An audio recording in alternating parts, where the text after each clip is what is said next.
Well, good morning, everyone. I'm very glad to be here. So when I was asked to keynote this event, one thing I decided to do was to pull out some of the big findings from Games for Learning research.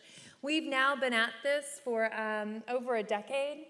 Not that I'm aging, I know none of you are. But I thought it would be exciting to sort of pull out some of the big research findings. And when I think about what are really good research findings, I tend to ask myself, what are the research papers that when I read them, I go home and want to tell the story about the research behind them, to tell the story of what the findings mean? So I'm going to go ahead and say as a blanket opening right now that there are so many amazing papers out there after a decade of work. So for all of you giants in the audience, all of you young and old scholars, if you are not in this pile, it's because I figure you're so big, they already know about your work. And today I'm just going to hit 10 out of many, many more. All right, so let's get started. I want to start by just saying, a little bit of reflection over that decade. Everyone's familiar with sort of the hype cycle, but I don't think that we actually have much opportunity to step back and reflect on where we are ourselves in this sort of general kind of pattern of what you see in discussions around technology. Really, for me, the innovation trigger for Games for Learning, Games for Change was really Jim G's book, published in 2004. The title was What Video Games Have to Teach Us About Language and Literacy. And it was at a time when there were a few young scholars that were just doing their very first dissertations on games. Jesper Juul was in that group. Kurt Squire, my husband, was in that group. And then over a couple years, things really sort of blossomed. And we ended up sort of at that peak of inflated expectations. For me, that was probably somewhere around 2011, 2012. We had a lot of momentum. And then, you have American politics and history happen. And so you sort of hit this trough of disillusionment. If you think about things like the Flake report, I don't know if anyone saw, the waste report that Jeff Flake does. This year was called Porkymon 2017, really lovely title. The interesting things about political documents like that is that they don't necessarily have to have much to do with the facts. But as we that was January 2017, but as we start to sort of recover, I would argue we're somewhere probably right about here right now. And I want to sort of use research as a way to talk about where to go next. Now, this may sound like I'm being kind of pessimistic. Actually, I'm just being a realist, and I'm trying to say, let me say it now in case any of you need to leave early because I bore you. This is the time when you have to dig in and actually start to develop mainstream product and research that's connected to product.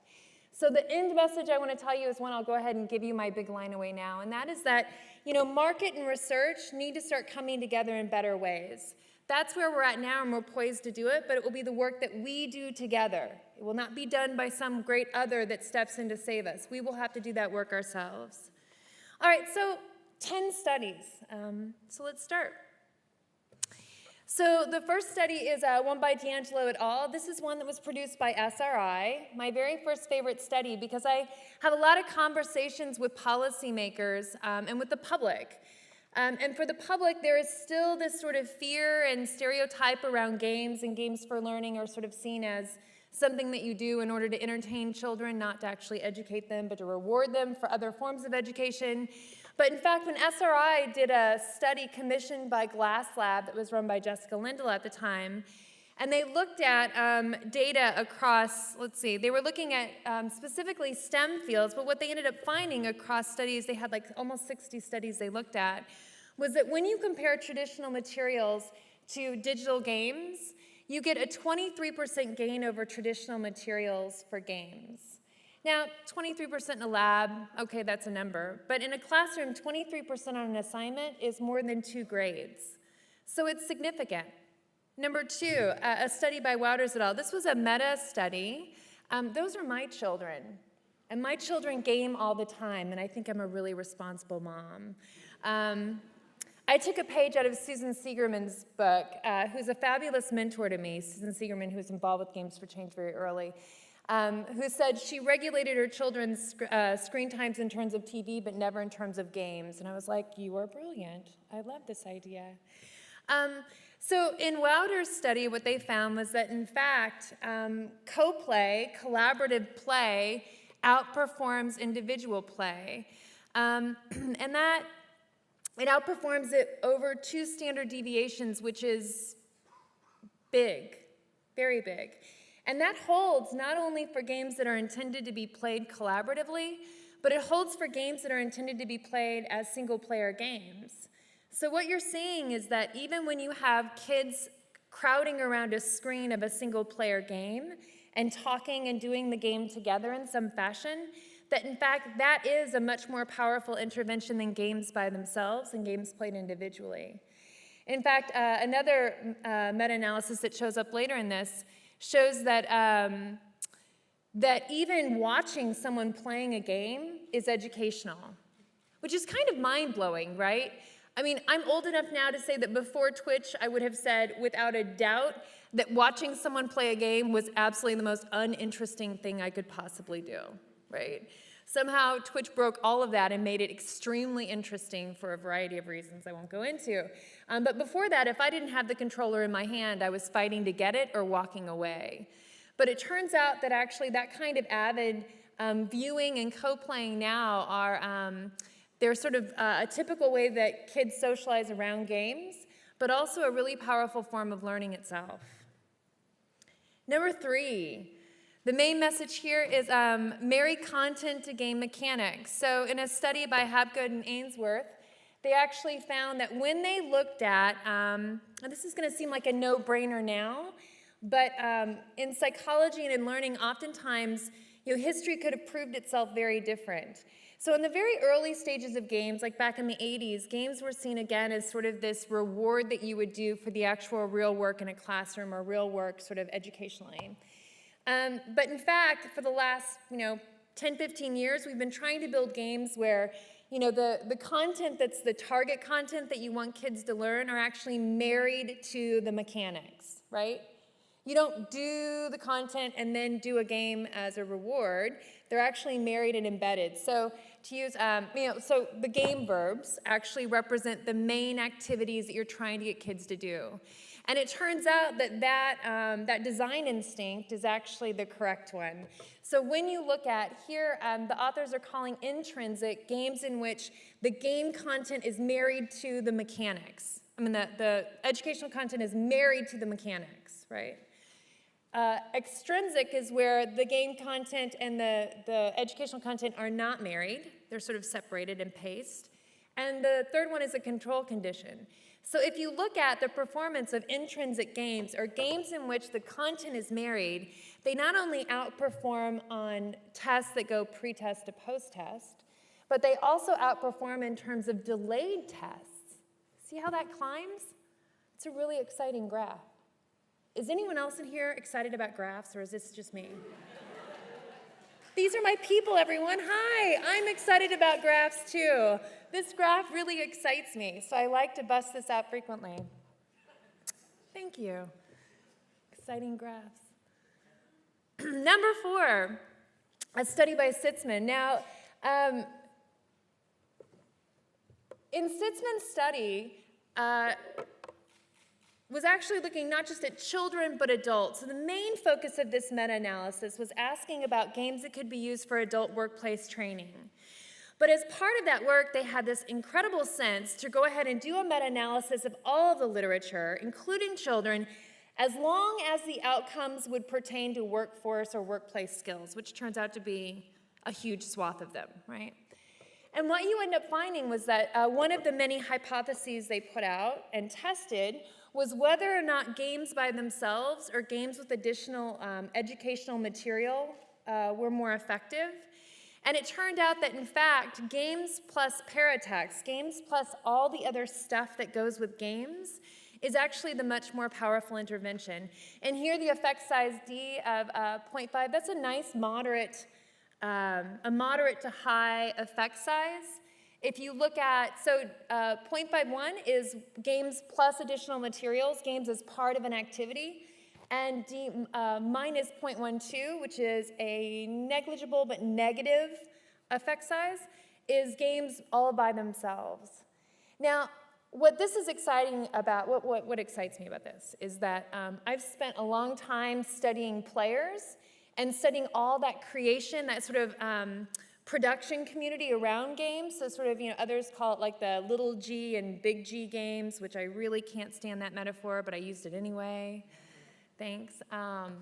But all of that paradata, all of that stuff that's going on around games that fans are producing for each other, all of that stuff, the activity the game is embedded in, turns out to be a really powerful part of what learning includes, right?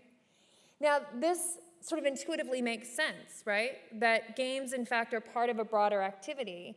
But oftentimes when we design games, we often don't think about what that broader activity is. In fact, oftentimes we don't even think about, so for example, I work in games for learning specifically, oftentimes we don't even ask teachers what they might use or want, right? Which is a peculiar thing to do in a market. Normally you pay attention to what the market needs and wants, or the context of use. And here what you're finding is that, in fact, games plus designing that other content really matters. Number 5, Sean Green's work. Is Sean Green here? No. Sean Green and Daphne Babalay have been doing work on attention and games for at least a decade.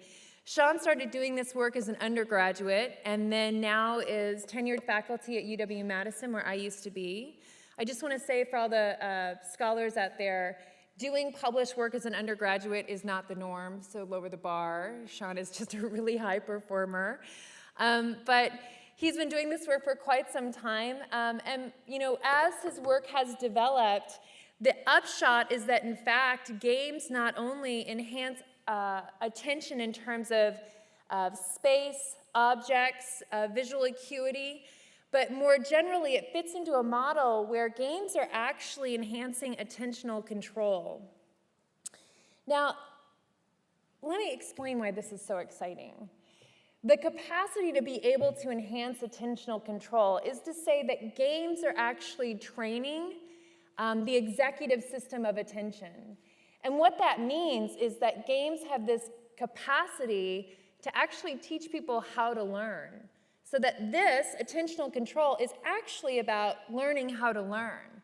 So, and not only that, but furthermore, on a cognitive level, to be able to shape something like attention, before neuroplasticity and before Adam Gazzaley and all of the amazing scholars that looked at neuroscience and how the brain can change, there was this long-standing belief that things like attentional capacity were fixed. So we had a fixed short-term capacity, we had a fixed long-term is a little bit more complicated. But the idea that you could actually train and expand and change your basic substrate capacities of attention was just not something that we accepted. And now we see it as not only par for the course with neuroplasticity and other fields having burgeoned, but in fact we find that things like action games are training those systems. So let me explain this exciting graph. So the second row is actually, blue are, in the second row is avid gamers versus non-gamers. Blue are the avid gamers and green are the non-gamers. Look, right? And then Sean had the good sense to actually ask the next question, which is row 3, which is, okay, so if that is the difference between avid gamers and non-gamers, well, then we probably need to see if there's a training effect, right? It's one thing, you could self-select in, you're an avid gamer, but maybe you just happen to also have amazing attentional control skills. So in row C, he actually trained. So blue is the trained condition on games, and green is the non-trained condition. And again, you see that gamers totally trounce other non-gamers, right? See, this graph excites me. Does this excite you guys too? Everyone who gets excited about this, raise your hand again. I need to know my people are here. Thank you, people. All right. Number 6. So language games. Mike Young and his team did a meta-analysis. I'm sure many of you have read this if you're reading the research. This was a really persuasive meta-analysis, and it had a lot of interesting findings in it, by the way, around science, mathematics, history, health.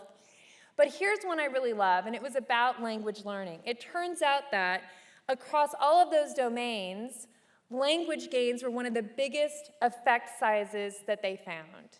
And they, Young et al., actually reviewed not only quantitative work, but qualitative work as well.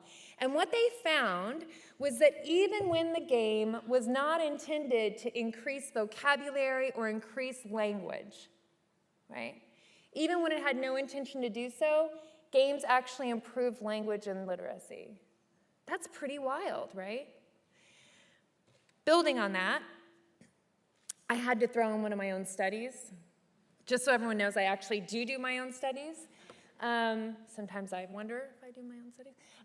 So a study that I did back 2011, 2012, we were running an after-school boys club, and we actually found that games, well, we had struggling and non-struggling readers, and we put them in 3 different conditions: reading a school text, reading a game text, or reading a game text that they chose. And what we found was that when you actually allowed in this case, teenage boys, to read texts that they got to choose, the difference between my struggling and non-struggling readers entirely disappeared. So we had kids that were reading up to 8 grades above their reading level when they were able to choose the text. Now, this is radical, and everyone should be like screaming and pulling their hair out and being like, "We saved the world, this is amazing!" An intervention in which struggling readers actually look just like non-struggling readers, right? And when we looked at the reading transcripts, we thought, well, how is this possible? We looked at the transcripts, of their reading performances on these texts. And what we found was that when students were allowed to choose the text, that the struggling readers were making just as many mistakes. They were having just as much of a struggle with challenges in the text as they were before. But here's what was so different. When they actually cared about the topic, they actually fixed their own comprehension problems on the fly. So they were improving their reading, bootstrapping their own reading comprehension as they were reading. So it wasn't that somehow reading a text you care about was somehow easier, which would be a reasonable hypothesis, right? You could think, well, if you choose it, it's a topic you know about, so maybe it's easier. Actually, that didn't explain the difference. What explained the difference was that when you care about something, you will sit and persist in the face of challenges because you care about understanding the text. So I use this study as an example to say, over the years I've realized that I love games, and that's sort of the medium that I study. But in fact, much of the power of games, especially in terms of literacy and language learning, is the fact that you care. It's the interest-driven part of it. And so one thing I would say as an aside is that as we think about games and data and research and assessment and all of this stuff, especially around telemetry data and other issues, I think it's really important to hold on to the idea that games are sort of this Trojan horse for interest-driven learning, and that to the extent that we violate that, we start to lose what could be some of its biggest power, right? Which is that it engages children, because game designers are very good at building interest and sense. So there you go. All of that's to say that my advisor was right all along, Jim G., right? This is the most annoying thing in the world, to be, 40-something and realize your advisor was right the whole time, despite all of your arguments. So for all of my own students out there, if you're here, just know I'm going to end up right. Do you believe me? No? They don't believe me. They're all shaking their heads. No, they won't. But Jim, in fact, was right. All right. Number 8, a study by Kaufman and Mary Flanagan. Now, these are my terms, not the authors. I'm sure many of you are familiar with Mary Flanagan's work, Tilt Factor, some of the amazing games that she's produced, but also the amazing research coming out of that lab. In fact, another graph I'm super excited about. So this was a study of one of their games that actually had awkward moments. So it had included in it moments in which you would sort of be forced to reflect on the fact that you couldn't name any women scientists, for example, right? So of course what they found was that, in fact, participants, they were able, not by overtly messaging players that the game is about understanding equality. We want you to understand that you can't think of any women scientists. Perhaps that's a problem, right? But in fact, what they found was just by seeding those moments into their game in very sort of game-appropriate ways that fit the gameplay, they found that they were actually afterwards able to show that it actually changed people's perceptions about the issue.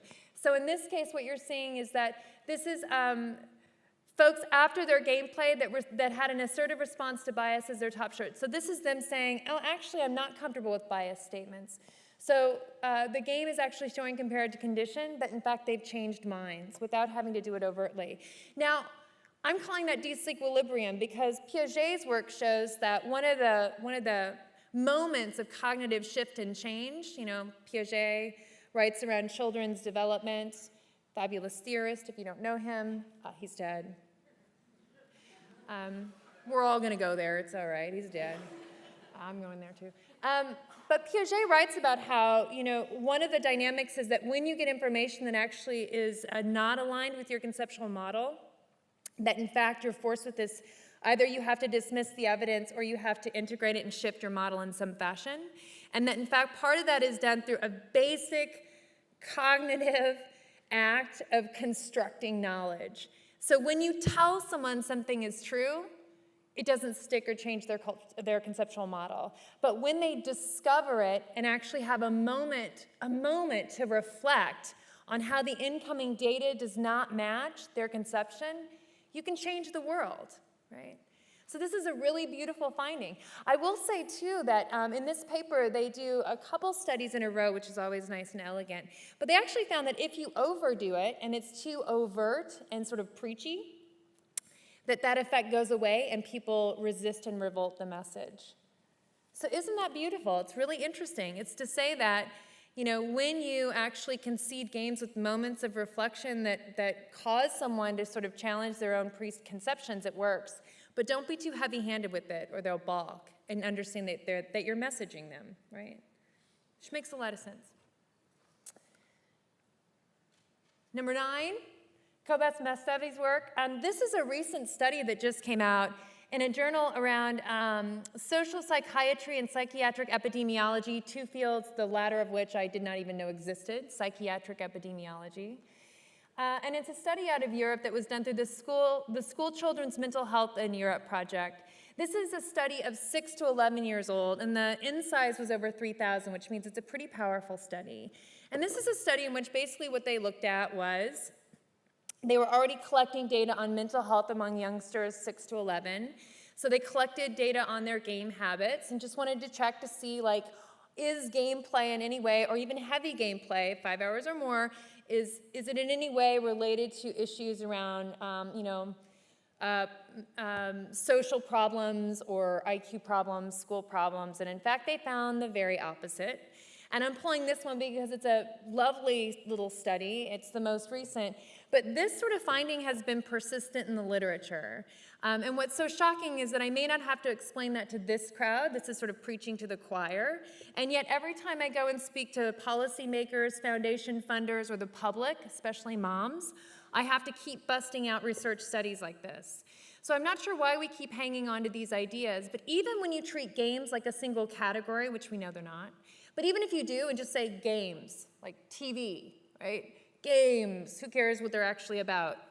Even when you do that, you find overwhelmingly that games are actually positively correlated with intellectual performance, high IQ performance, and they're positively correlated with social competence, and in fact, they're negatively correlated with problems with peers.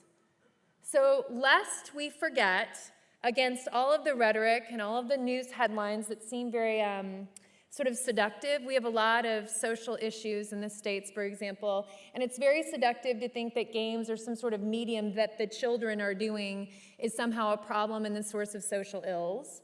Lest we ever forget that, it turns out data proves that false consistently time and time again.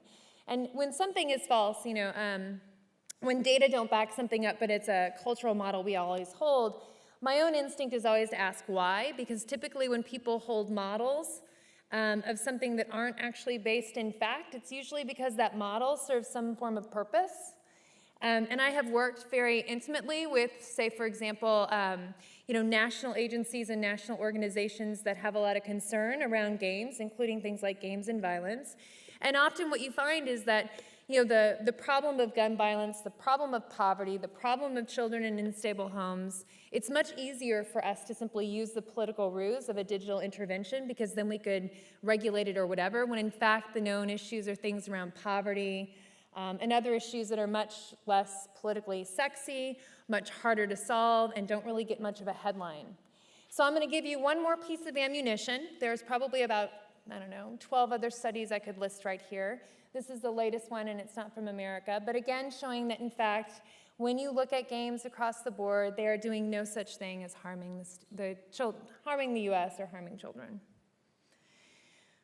Number 10, this is such a bad finding, but here goes. And this is the one message I told you I started with, in case you needed to leave. I'm gonna end on this one too. So across all those meta-analyses, about 4 of the 10 studies I just showed you are meta-analyses, which actually aggregate other studies and look at what is the overall effect size when you look at studies across the board.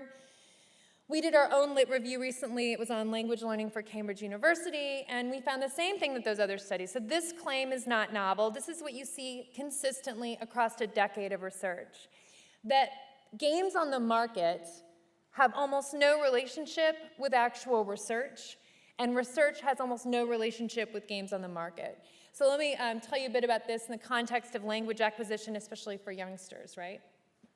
We were looking at second language. There is a bevy of product on the market, even when you narrow to games that actually make overt claims about games for language learning. We found like 68 titles on the market at the time we looked at about 12 months ago. We found over 100 studies on language learning, and yet when you try to ask how many of the studies are on games that are actually on the market, you find there's one. There's one. And it wasn't even mine, right? What? And then when you look at how many of the games on the market actually are connected to any kind of research, there's 0. So what am I trying to say here? I'm saying this because I have this amazing audience of designers and researchers. So look to your left and look to your right and get to know the other people in this room, because one thing that we need to do if we are going to go ahead and make good on making actual products that are sustainable with young companies behind them, that actually not only are beautiful designs, right? The kind of designs that come out of places like Parsons, the kind of designs that come out of places like NYU, but also make good on the claims that they're actually for impact, then we have to be able to marry design and research in some fashion. And there are some, there's a next generation of scholars who are doing some of that kind of work, trying to think about how do you develop, especially for the research base, how do you develop a language for thinking about game design? It's actually not easy to do. It's certainly not easy to do from scratch. So that's why we need to actually make friends with the people next to you. So take a look around. All you designers, raise your hands. Do it. There you are. See, everyone, those are the designers. You researchers, go seek out these amazing faces, because you need to actually couple with them to talk about how you can help do research on their product. And all you researchers, put your hands up. See, okay, designers, all of you hipsters, I already can tell it's all the all of you, well, the researchers we bring our nerdy, no, we're good. All of you, take a look at the researchers, because these are the folks that actually are not only willing but able to think about an external review of what kinds of impact your product have. We're in a really tough business here. We have to meet both at the same time. We can't just make products that people buy. We also have to show that they do what we say they do, right? Otherwise, I had to make this funny face. Aww, we don't want sad. I know, you see why I had to do that, right? I mean, I know, it was late night. I was watching Twin Peaks, which was fabulous, by the way. So I have a few minutes for questions. I will stop there now that I've just soapboxed you about how you're gonna make best friends at this event. I do wanna say this though, in the doctoral consortium and others, I think that there's a real momentum toward doing this now, and there's a real sobriety about it, right? We actually can solve problems, we can change minds, we can actually teach people about the world through the kind of devices and technologies we build.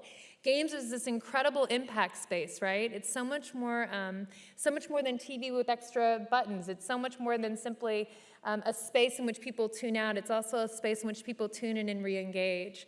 So I'm hoping that at events like these, what we can do is actually network with each other and start to build what that next sort of slower but sustainable curve looks like toward product that's out there and does what it says. So thank you for letting me soapbox. And maybe I can take a few questions. I'm looking at organizers. Dear organizers, can I take a few questions? That means yes. Peggy Sheehy, yes. Because you're my hero. Oh, you guys, coming from you, girl. Just want, when you say who are the researchers with them, who are the designers? Teachers. Yes, I just forgot my own religion here for a moment. It's like and it's teachers, it's practitioners is not the category, but it's actually our community organizers, our teachers, it's our librarians, it's all of the people who actually, when I said that games actually have this much bigger effect size with paradata when they're actually embedded in something, it's the people who do all of that design work with kids in context that fits what they need in creating activities, right? So it's actually a form of design as well. And thank you for calling me out on that, because I just did what so many times we do. We leave teachers and librarians and doers out of the equation as though it's transparent. And that's a huge issue, and it leads to bad design and bad politics, if you ask me. So thank you for that, girl. Yes. You, right there. Oh.